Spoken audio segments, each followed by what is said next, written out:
Controversial Defense Minister Carlos Holmes Trujillo survived a motion of censure in Colombia's lower house on Tuesday,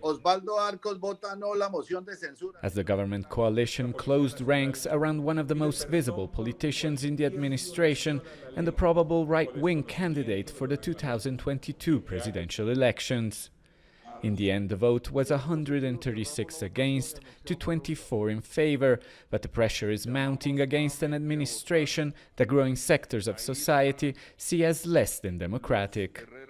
The government infected security forces with the doctrine of the internal enemy, which say that everybody who thinks differently is an enemy. The youth is an enemy, the students, farmers, indigenous, journalists, all enemies. And under this doctrine, they are spying and threatening people. These are symptoms of an increasingly authoritarian regime.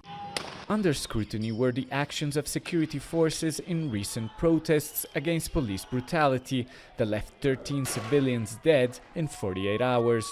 They followed another violent crackdown at the end of last year. Colombia's Supreme Court had ordered the minister to formally apologize for the violence, something he avoided doing until the debate, while defending his 10 months in office.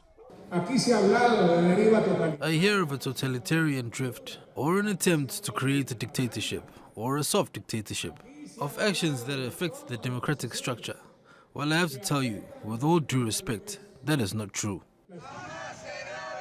The minister is also being questioned for the worsening security in rural areas, where criminal groups have killed hundreds of human rights activists and committed at least 67 mass killings since the beginning of the year.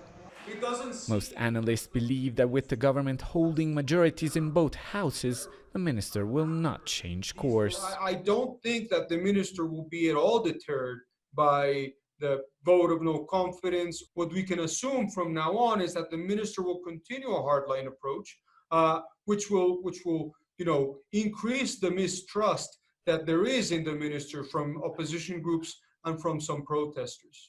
The next step will be a second debate and vote of no confidence in the Senate on October 22nd, which will come a day after a national strike, which many fear could renew violent clashes with the police. Alessandro Rampietti, Aljazeera, Bogota.